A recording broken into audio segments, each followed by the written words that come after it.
Well, thanks. Thrilled to be here. Thanks.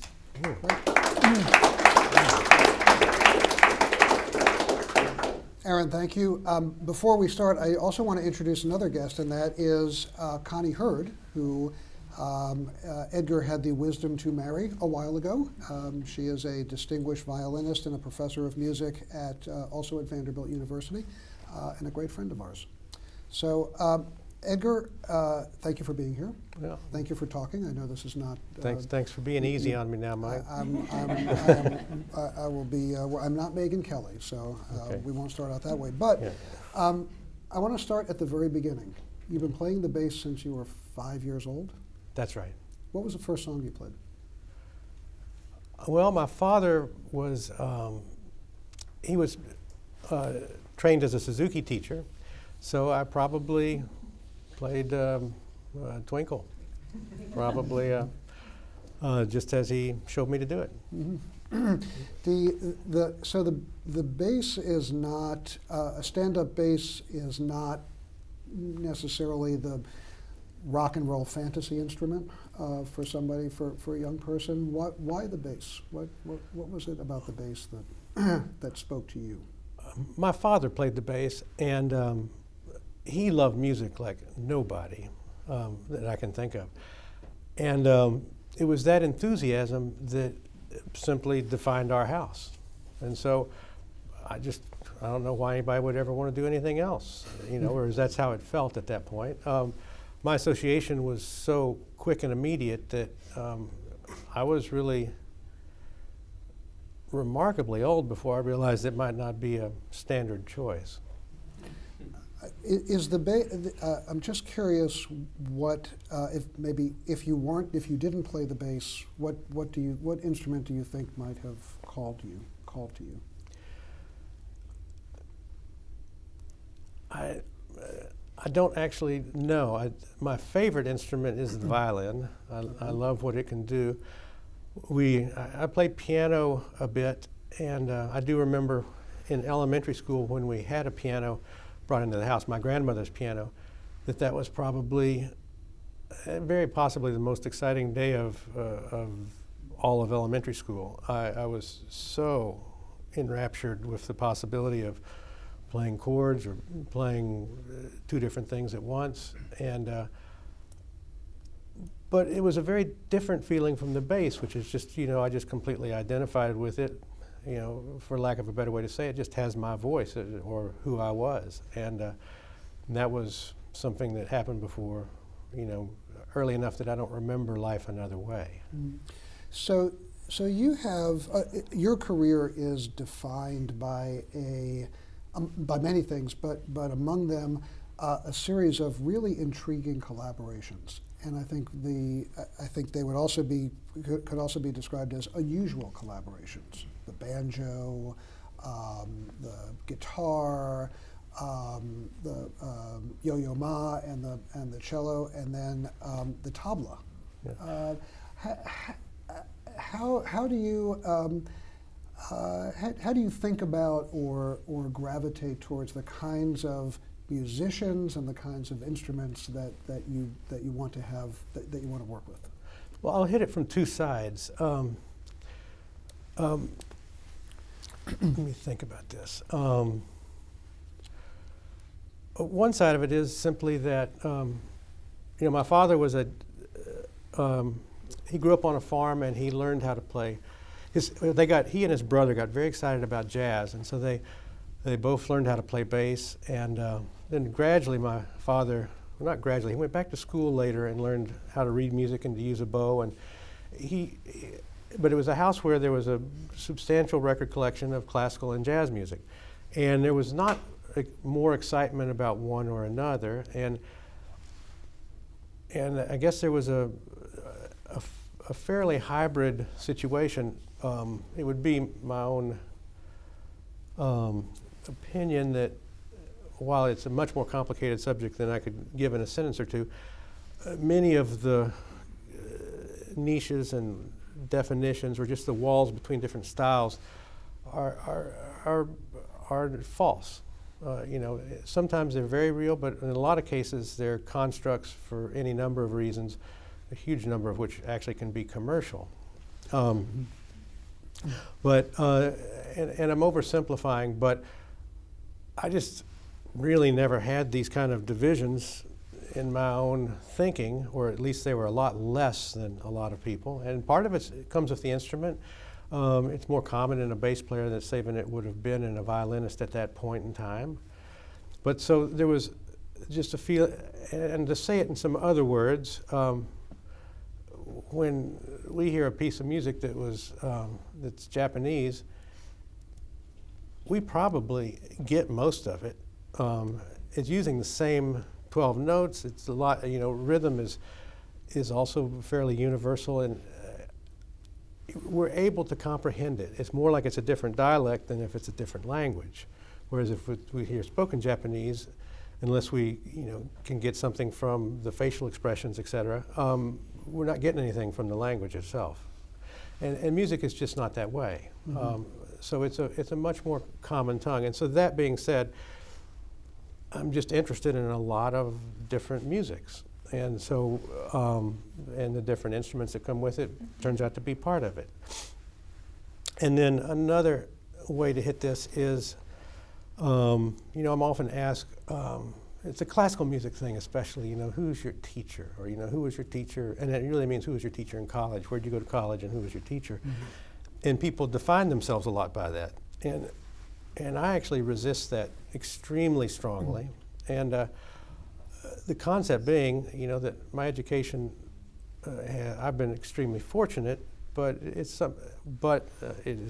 is simply true that my education really extended from birth until now, and certainly in my 20s, 30s, and 40s was quite active. And that education is getting to spend time with Zakir Hussain, or when I first moved to Nashville and was in Strength in Numbers with Bela Fleck and Sam Bush and Jerry Douglas and Mark O'Connor. It was, I certainly learned as much in that situation as I did in college. And it's not something that happened in 2 days. It's something that happened over decades. Mm-hmm. Real immersion and really just learning how people play, talk, think, and so I guess just a genuine desire to learn about those things, or also just pure excitement about it. There's a lot of music that I love, and so if I love it, I'm likely to want to find a way in. You do a tremendous amount of composing and writing.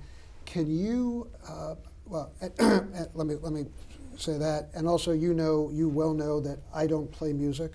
I play the volume control. That's about the extent of my musical talent. So some of this, there's a gee whiz aspect of this, of all of this for me that I've never lost. But can you talk a little bit and maybe walk through? How do you write music for, say, an instrument that you don't play?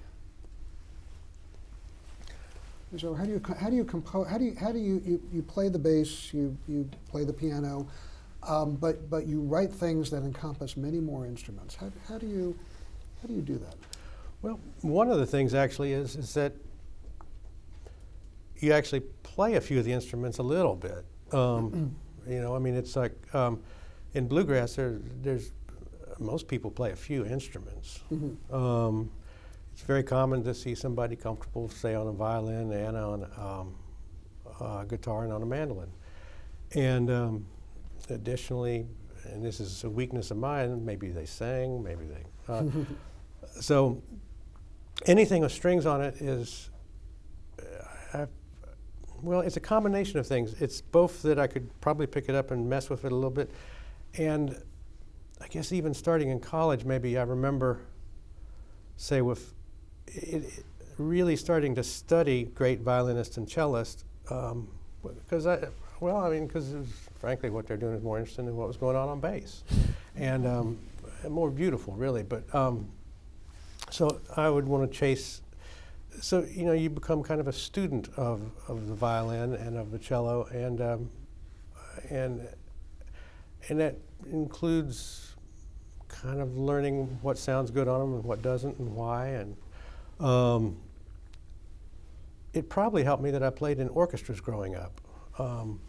And so got a lot of just and there's no better place to be than in the bass section, because the best composers wrote from the bass line, and or the bass line's the most important thing. The music is, and so you could see the bones of the music from the bass line, and at the same time you saw some of the some great usages of the instrument. And I remember when I stopped playing in orchestras sometime in my 20s that I actually missed the exposure to all that music. But just being in there and seeing it done is worth a lot. And then having friends that play all the instruments, asking lots of questions. Also, I mean, now that I think about it, I was interested from an early age. I remember reading my father's orchestration textbook from college back when I was like in second grade. And I was angry because they had the bass in there, and they got the violin in there, and they said, you know, you can write all the way up to here to this thing, 15 ledger lines on it, and if it's the bass, you better stop about here. They won't, the results will not be good. And so, so I guess it maybe is just partly about having an interest in all of music, or you know, and I'm a little bit classical centric, and so especially, you know, at some points I've been lucky. I've got friends that play each instrument incredibly well. I've written for a lot of them, and I ask questions, and I have them show me stuff. So you mentioned an orchestra. I'm intrigued by the idea. Does playing in an orchestra and playing solo, how do you adapt? Or do you have to sort of change your brain and change the way that you think about things when you're playing in an orchestra versus playing solo or playing with one or two other instruments? Well, it is different, but I guess because people often kind of accentuate the differences, I actually always find myself trying to run the other way. If a student comes to me and they're, you know, trying to play an orchestral excerpt exactly in the correct way, I actually try to direct them, you know, to listen to the violins, to listen to all of Mozart's work, and listen to, you know, here's another piece of Mozart's and it does this, and so what do you think needs to happen, as opposed to, well, this is in Philadelphia, you play it kind of like this, you know, and try to wake them up a little bit. But the truth of the matter is that if you're in an orchestra, you do need to blend. And then, of course, another related subject, the double bass, most of the time in the ensemble, or if it's an ensemble of 2 to 5 people or whatever, is responsible for the bass line, which is maybe something that we take pride in. We take pride, you know, as I said before, like my favorite of the classical composers, and I'll go further, the best of the classical composers are very oriented toward the bass line. And so it's actually a lot of responsibility. It can be the most important part. And people, when they first start getting really good on string instruments, for instance, they start learning all kinds of expressive things, slides and vibratos and things that help the part sing out and be more noticeable. And those things are great to learn, but then it can be really nice when one plays a bass line to think more structurally and to think, you know, about making sure that you provide the things that make the whole piece sound good instead of just kind of a glamorous interpretation on your instrument. So, and by that same token, I don't know how well this will make sense, but I'm going to attempt it. You see a soloist come up and they get to the, they get to the cadenza, and you'll see a student will say, "Oh, now I can really be free." I just don't get it, because I feel like the sense of responsibility and freedom should apply like all the time to all the music, and the bass line should be melodic, but the melody should actually, you know, serve the music sometimes in very specific and structural ways. It's just like in jazz, you want everybody to be a soloist, and you want everybody. You don't want the saxophone player to skate over the time. You want him to lead the time, just the same way you expect the drums and the bass to lead it. And so I guess what I'm trying to advocate for is maybe developing an overall musicianship in everybody's, and not so much specialized, I'm an orchestra player, I'm a soloist. So Aaron, in his introduction, mentioned at least some of the people that and the hugely talented musicians that you have collaborated with and who have collaborated with you: Zakir Hussain, Chris Thiele, Yo-Yo Ma, Wynton Marsalis, Bella Fleck, Jerry Douglas, Russ Barenberg. What was the easiest collab? Of all of those, what was the easiest one to come together? What was the one where there was the immediate aha moment? Or do they all require, They're kind of all like different. marriage, a little bit of give and take? They're all quite different, and they all have different. I would describe them all a little differently. Okay. So describe the easiest and then the most difficult. Well, I think that Chris Thiele was fairly easy because he grew up learning every song that Bela and I wrote. Flattery will get him everywhere. Well, not only flattery, it just means he knows your moves. I mean, you start to play, he knows where you're going. He understands what you do. And Sam Bush is extremely easy in that, I guess, and Chris learned this from Sam, but Sam's job in life is to make everybody else sound good. I mean, he's the guy that you put him in the middle of it and the whole band just lifts up because he understands how to provide the rhythm and how to provide the support that I'm talking about, one in the bass line or in the other things. And so that was easy. I mean, it's actually always been challenging with Bela because we overlap a lot and we're very close and almost, looking for the same oxygen or something, same air. But it's been as rewarding and as great as anything. And Zakir is very interesting in that I guess that was he's the person who I've learned the most from in the last 10 years. And of course, I've only known him about 10 years. He has so much information to offer that, I mean, I really felt like I had to totally reorganize my filing system. And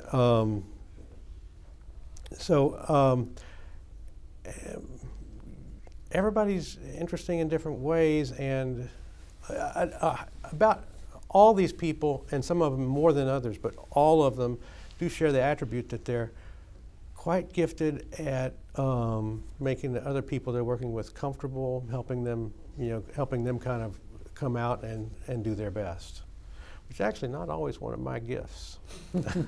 I can shut it down.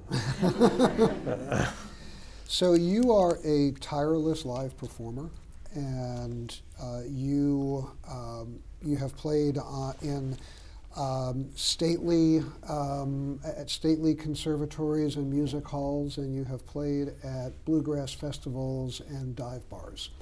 How much does the audience? First, can you talk a little bit about the difference in the audience and how the audience responds to your classical work versus, say, to your bluegrass or Americana work? It's a complicated business that I don't necessarily understand well. Okay. It's when it comes to skipping the audience part of it for a minute. There's a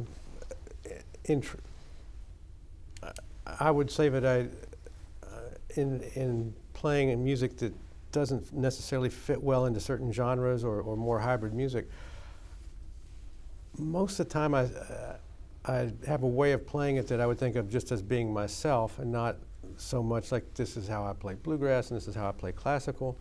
In a way, I'm looking, even though you can't exactly do this, I'm kind of just looking, to have my voice and play these different musics. And so if I show up at a bar, I'm not going to really play a lot different than I'm going to play if I play a concert. Might have been not quite that clean when I was a little younger, but it is that way now. The way that I play does not change a lot. Mm-hmm. It's probably informed by all these different audiences. I probably have a side that actually likes it stiff and uptight.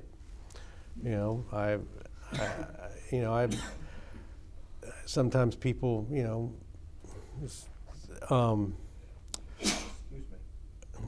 people like in classical music, oh, undo my time or get loose. And it was like, why? And then but I also, love people who are spontaneous. I mean, the thing is actually that's hard to explain is that the best classical musicians, in a way that may not be apparent, but that may be apparent, are extremely spontaneous. They don't change the notes, but someone like Yo-Yo Ma, his radar of what's going on is, he's playing the way he plays because of how you played. Or Manny X was the most responsive musician I can ever remember. I played I just remember every time I would do whatever I would do, there'd just be the unspoken adjustment, and it was always exactly the right decision. I never felt so listened to. And in that sense, that's an incredible kind of improvisation or spontaneity, even though it's not changing the notes. And of course, you really want exactly that same quality in an improvised ensemble. It's just that it's all about what everybody else played, and that you're able to make that into something. So I guess I'd probably learn from the audience that would be in a bar, and I learned from the audience that would be at a classical event, but I'm not comfortable making easy generalizations. So I've got one more question, and then we'll open it up for the floor from people who actually do know about music. So getting back to the matter of collaborations, we're huge fans of, as you know, of all of them. But the one that has always been the most intriguing to me, in part because Elizabeth and I had the honor of being there when it was premiered, was the suite for double bass, banjo, and tabla. The piece with orchestra? The piece with the orchestra, yeah. Can you talk a little bit about that? Because it doesn't quite roll off the tongue. Yeah. And it's both culturally and musically intriguing. And I wonder if you could talk a little bit about the story behind that. Yeah. Sure. You want to listen to it a little bit? You want to listen to it first, and then maybe you can collect Well, your thoughts? I don't know if it's an easy way because it's like long movements and stuff. There's some movement too. Trying to think, just trying to remember the piece. I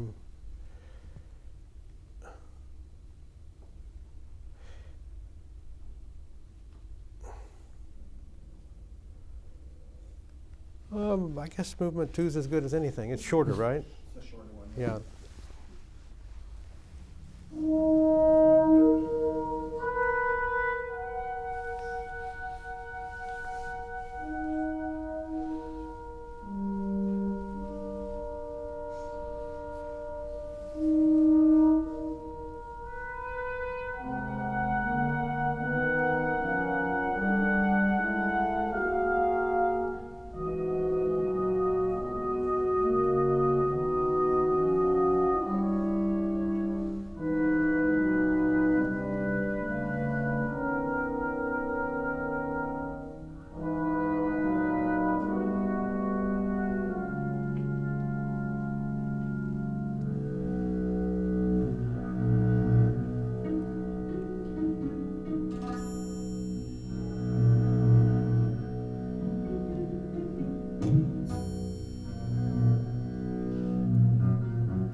There we go. Okay, explain. Oh, okay. You think where to go with it? It came about. This was for the. That was with the Detroit Symphony, and I guess is it Slatkin conducting? Yeah. Okay. It came about as when they were opening the Symphony Center in Nashville, the Schermerhorn Symphony Center, and actually when the discussion started, Schermerhorn was still alive and was going to conduct it.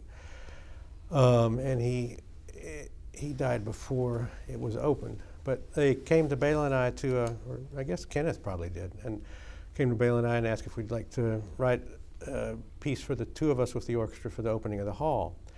And Bela and I had written a piece for the two of us with orchestra that Kenneth had conducted, and that went very well, but we didn't want to write another piece with the two of us.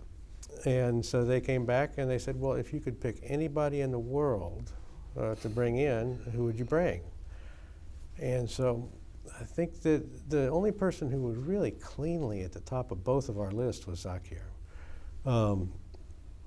And I had grown up, my best friend growing up was, his mother was from Japan, his dad was from India. And I just kind of enjoyed the little dose of some of the music I would get over there. But also when Shakti came out with John McLaughlin and Zakir Hussain, that was music that really made a lot of sense to me. And then gradually I got just more exposed to all the things that Zakir had done. Shakti was a group that was the first and still almost the best of any kind of East-West fusion. And it was maybe more than that. It was the jazz guitarist John McLaughlin, who had become very famous by that point. He actually met Zakir. He got a vocal lesson from Zakir, I think, something like that. But what I realized as I got to know Zakir was how much influence that Zakir had on what that music was. Because John's was a big name in the West, and so it always seemed like it was somehow John's brainchild. And then what I realized as I got to know Zakir was I just had never seen a bigger fount of information. I mean, or just musical inspiration and knowledge. I mean, and all kinds of other knowledge too, but the musical part was overwhelming. So anyway, we agreed to, we got Zakir to, he very fortunately for us said he'd like to do it. So I guess the point being that even I guess I just had been a fan of Zakir's for most of my life already. And while I still don't, I will, in my most rhythmically sophisticated days, not be able to do what he probably could do when he was 3 or 4. I think that that did give a little bit of groundwork just to have some idea of his music and who he was. And I think the same is really true for Bela in that same sense. So, and Bela and I had definitely have the overlapping thing of having fairly omnivorous musical interest that encompasses a lot of things. And so I'm not sure that explains how come it happened. I guess it doesn't explain the music. Well, you can explain it, or we can go to questions.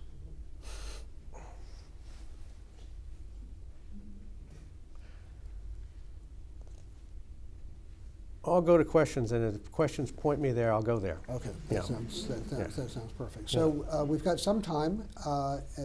Who has a question?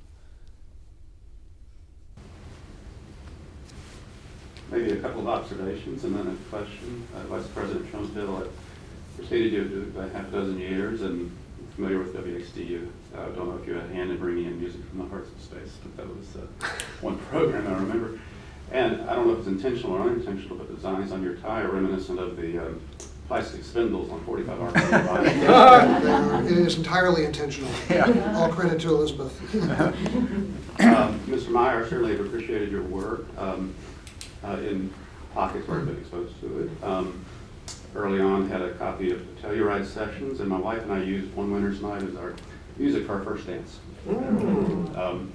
You mentioned that you sometimes can shut it down. I did come to watch your master's class that you taught here several years ago, and It looked like everybody was wrapped.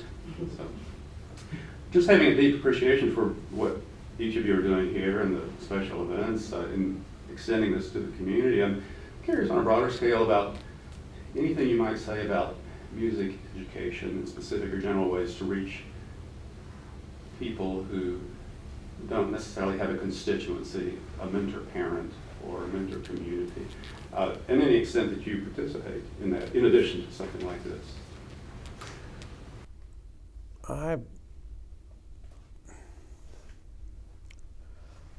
I don't know all that's out there, honestly.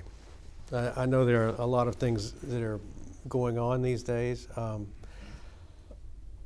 lot of, but I am not intimate with a lot of it. It's all I could say is that I would, support it with everything I got. But the people don't always understand. I mean, for me, music is just part of an education. I'd want my kid to be able to understand music just like I'd want them to understand math, and not because they'll get a job, but because their life will be a lot richer, and might be able to reach out to other people better. But I'm embarrassed to say, but I cannot actually give you much detail on that.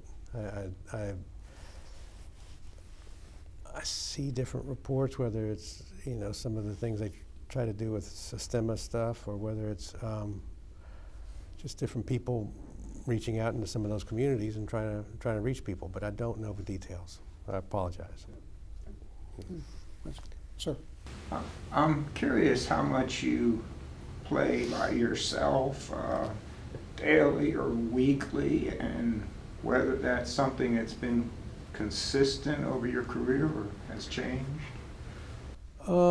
Probably more consistent than not. I've never had 2 years that were the same, and one of the things I advise students is that one part of what one does when they practice is you keep your brain on. I'm not necessarily a fan of huge amounts of kind of ritualistic exercises and things. I think there's something, always trying to. There's some of that's necessary. It's because there's a athletic component that really just requires kind of regular maintenance, and so in that sense it can be a little monotonous. But I feel like I've been able to, the majority of the time, keep it interesting, and so I'm just always looking for. And so, in answer in terms of the amount of time, I believe that I average a couple or 2.5 hours. There are times it might get up to 6 or 8, but those tend to be rare. Even 4 and 5 is rare, and 0 is rare also. Every once in a while I have a piece to write. There was one recently where I shut down and didn't play the bass for 2 weeks. That's not real comfortable or happy for me. It made me uncomfortable, and it's just a certain misery, losing touch with it. I enjoy being on the instrument, and I think those are the kind of amounts of time. And like I say, there might be some consistency to what I do year to year, but there's also always different things I'm trying each year, and whether it's of all different sorts, whether it's learning different new music or different ways to play, or even just I often have little things I'll set up. The last 2 or 3 years I had a thing I would set up where I would set a drone and I would have a beat, just a click, somewhere between 15 and 60. And I would change the drone every day, so I got through all 12 notes, and I would change the click every day, move it up about 10% until I got to 60, and I'd start back over at 15. 15, by the way, is quite slow. I would practice all different types of subdivisions. I would get, if there was different melodic or harmonic language I wanted to try to reinforce, I'd work on it. And it was I might do more of that again, but I've had different exercises at different, that one's been around for a year or two now. maybe 3. Or when did that start, Connie? In the summer. You remember it was one of the summers in Aspen, but we were in the house we were in now, so yeah. 3 summers. Yeah, 2 or 3 summers ago. But, yeah. Other questions? Yes. How would you approach developing your own sound and style? I think part of me wants to say, I'm split on that. Part of me wants to say that that when one just kind of gets to know a lot of music and brings it all in, that some of that can just happen naturally. Sometimes I guess what I'm saying is I'm not always sure if it's a good objective. Sometimes it's an important thing. I guess it's the same dichotomy of somebody has to be good at being a soloist and they have to be good as an accompanist. And somebody has to maybe be able to have their own voice, but also understand lots of other ones. And I think by understanding lots of other ones, it actually becomes more likely or more inevitable to have your own voice, I think. But that being said, I mean, I was a 20-year-old who would do absolutely anything I could think of to get attention. And had an overwhelming desire to have my own voice. I'm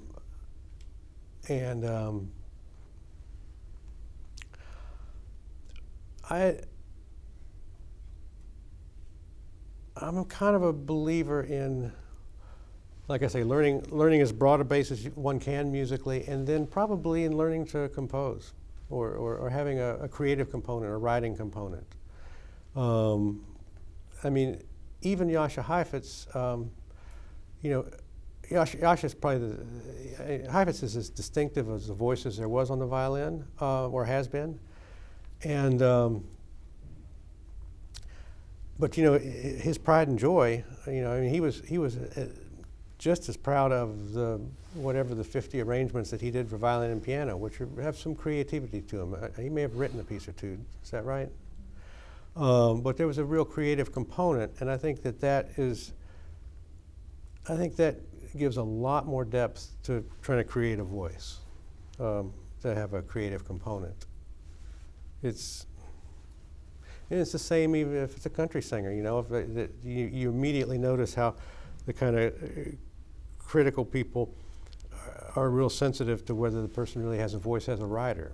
And there is correlation in my experience, even, bluegrass or anything else, somebody's got a strong compositional side, the likelihood of their overall voice being perceived as more original or genuine is higher. Question? Yes, sir. At this point, do you work mainly through commissions, or do you do partly commissions and partly your own inspirational work, or how does that work? What I've always done is figure out what I wanted to do and then get somebody to go pay me for it. It's still kind of that way. I've actually never, I think the only kind of commission, the violin concerto I wrote for Hilary Hahn, Peter Gelb, who was running Sony Classical at that point, offered it to me. I mean, it was technically a work for hire in that sense, that it wasn't my conception. I didn't think of it. It's the only piece in, and it was something I really wanted to do. And if I had thought of it, I would have proposed it. But it was in my wheelhouse. I mean, it was something I could and do, and I wanted to do, and so. Otherwise, they've been things that, in so many of the cases, predominant number of the cases, it's people that I already know. I mean, and that I'm pretty close with in most cases. Not always, but I think it still is that way. I mean, because it takes me a long time, and I'm still trying to, be active as a player. So it's not like, somebody who's composing full time could probably, accept a piece that was. It's all relative, but they could accept a piece and then still write the piece they wanted to write at the same time. I actually can't do both. I have to only do the one that I want to do. Good. Yeah. Yes. And with that, do you identify any kind of trend in your compositional style?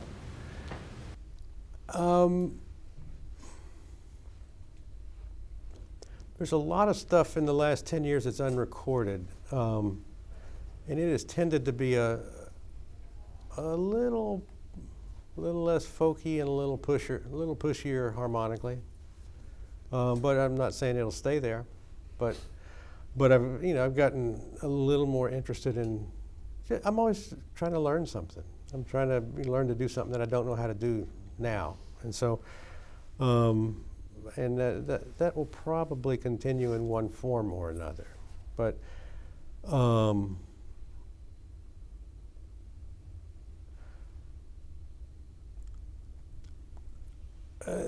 I would say there's a little bit, and I'm actually trying to keep an eye on this because it's problematic. There probably is a tendency over time for them to become a little more complex. And that's a good and a bad thing. And so I'm kind of keeping an eye on it. Trying to. Before I knew what I was doing, I could occasionally get quite lucky and have something go quite well, and I can still really stink up the joint. So I think a lot of it is just staying on it. Got to keep trying to learn new things and keep writing with a certain amount of output, to keep things happening. Okay, one more question? So. I heard you and Chris Thiele when you played in Central Kentucky. Yes. And that's, of course, the heart of bluegrass. And this was at Center College.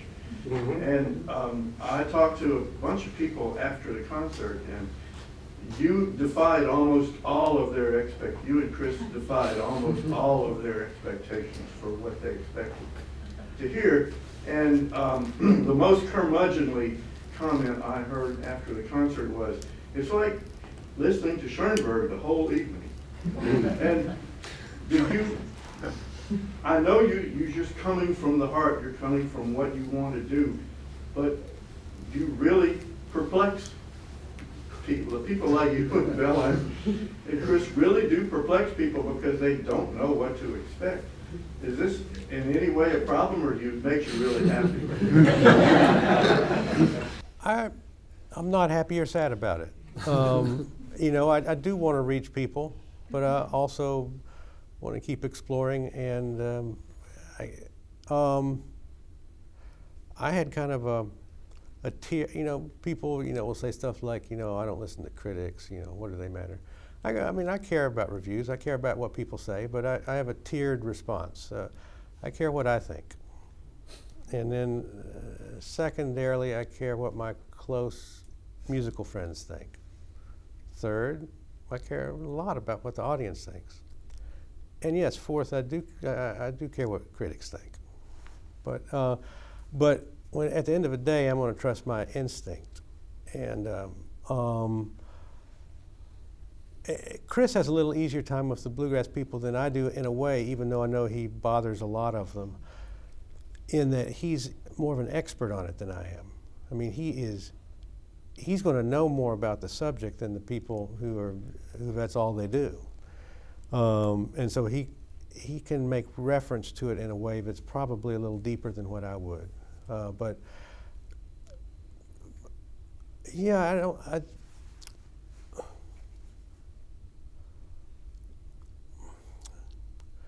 trying to tie it together a little more than that, but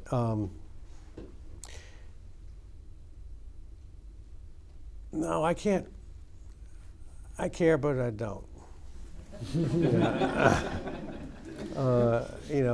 It's like, I'm definitely. I want to reach people, and I also want to, keep myself totally interested. So, and and also, there's no. Chris and I have these, and especially Chris even more than me, but Chris and I have these very, very strong bluegrass associations. We, certainly are associated with a lot of the, kind of main figures in that music. And so that may lead to an expectation, but we're certainly not telling anybody that we're about to play any bluegrass. You know, that's not a message that they got from either of us. What message they get from us is that we love it, and it's central to our own voice, and it's in there, and it's just coming out a different way than you're used to hearing it. Well, Edgar, thank you for joining us at Duke. Thank you for. Well, thank you, Mike. We look Oh. forward to the performance tomorrow. Thank you, Aaron and Duke Performances, and Laurent and the Forum for Scholars and Publics for making this conversation possible. And again, thank you. Please join me.